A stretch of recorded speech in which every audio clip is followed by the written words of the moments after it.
So when did you move to LA? What was the transition Well, to LA? You mentioned the Mindy Project. Yeah, so 30 Rock was ending, and I was in like a real pit because I had never really worked as a writer on anything else. I'd never like gone on a staffing meeting or anything. So I was very nervous. Staffing meeting? Like a staffing meeting, like to meet, like what's going on right now, where showrunners meet with writers to staff. Okay, gotcha. Yeah.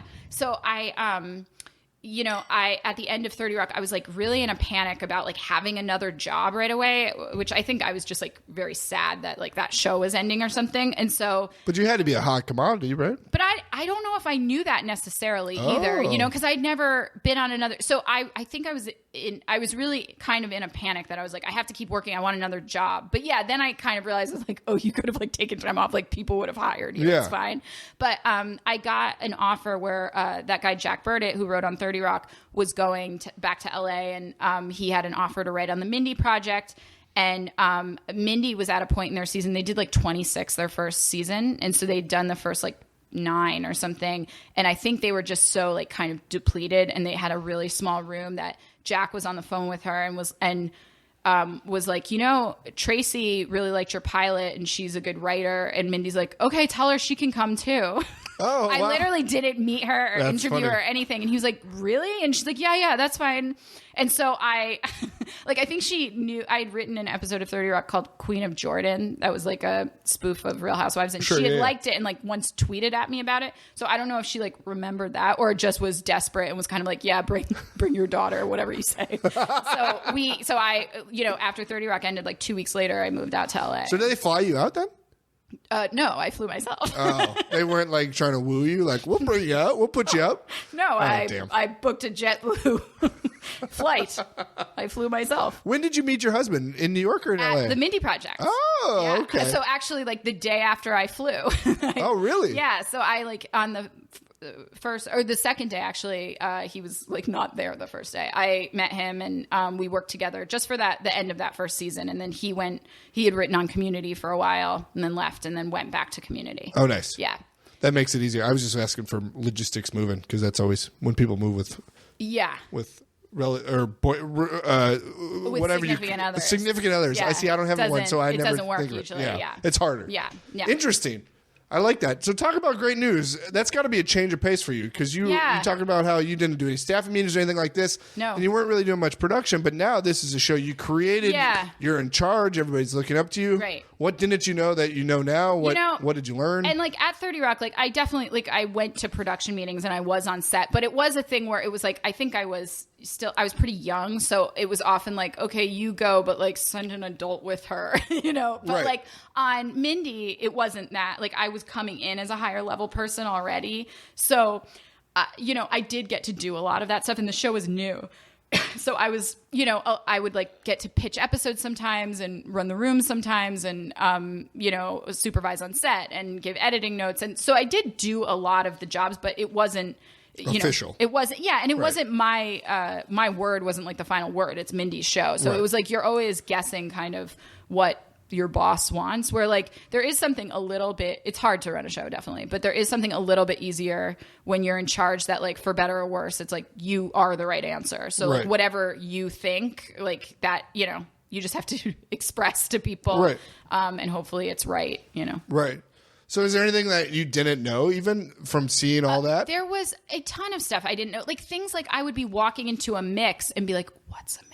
Like, and it's like, you're in charge. And to me, a mix is just when you all hang out and drink beer, right? Yeah. Like a mixer, like a, what is a mix? Oh no. What if I don't, a sound mix? No, it's a sound mix. Okay. Yeah.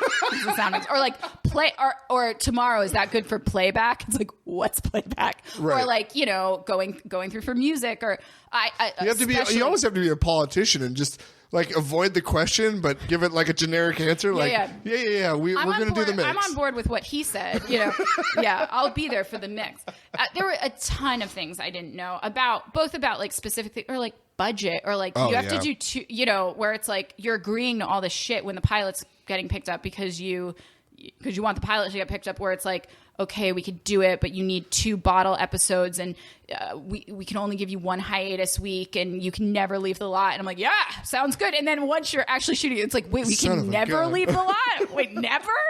So you don't know what those things mean until you're in charge, and then they mean your life is harder. Was this the first show you like tried to pitch?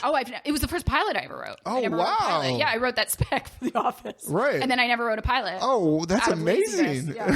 Yeah. That's exciting. So it's pretty good, reviewers, if you think the pilot's not that good. I do like the relationship with your mom, and I watched a YouTube video where you talked about that's your real relationship with your mom. I feel the same. I have a really good relationship with my mom where we talk all the time about everything. So I related. When did you get your agents? When does somebody get a writing agent when you're already... I mean, you wouldn't have had one as a writer's assistant. No, and I didn't know, like, there would be times where I would be like, oh, could I, like, try to send stuff to CAA or something? Maybe they'll be interested. But I didn't even know the names of agents other than, like, who Tina's agent was and stuff. So I didn't try to get one, and no one was interested in me. Weirdly, the day I got the call that was like, you're going to write on 30 Rock, I got a call from, like, WME, CAA, and UCA. What? Yeah. They like knew they had like because they have staffing in the room. They have meetings about staff right now. They're having like meetings about staffing where it's like, I have these people, I'm going to try to get them on this show, and I know they're looking for a female staff writer. They're looking for this or whatever. So then they just have people in the know that like are like, oh, they hired Tracey, we got to go get her. Yeah. Wow. Yeah. And that's crazy. And so no one would give me the time of day, and then it just changes immediately. But the one person who called was Tina and Robert's agent. And he just kind of like yelled at me until he was like, this is stupid. You're not going to sign with somebody else. Like, keep you in the family. This doesn't make any sense. I'm like, okay. Yeah, no. So I just signed with him, and I'll tell you, best decision I ever made. Oh, really? He's the best guy. That's awesome. Yeah. He's like, but it's because he's terrifying. Right. He's so scary. He's so scary to me. Like, I just want to make him happy. Wait, so they offer you a job. You get agent calls right away. Does then he negotiate for you your deal? Yes. Or is it like, wow, that's crazy. Yeah. And so that's crazy. And they're like vultures. I know. But I guess you have to be. But the other thing that kind of made my mind up was, this is like a little inside baseball, but like certain shows are like packaged by agencies. So like my show is packaged by WME. So if you're a WME client, you don't have to pay commission on it. Oh. So he was WME, and 30 Rock was 3 Arts and WME. So I didn't have to pay on it. Commission. Oh, I see what you're saying. So I just got my salary. Yeah. Oh. Yeah. That's not a bad deal. Yeah. Then I had to pay when I was working on other shows and stuff. But that's so interesting to me. Because it's like, as an actor, it's one of those things where it's like, you can't get a theatrical agent until you book something theatrically. Yeah. But you can't book something theatrically until you have an agent. But it's the same with writing. And you're like, suddenly they offer you a staff job, and then they're like, woo!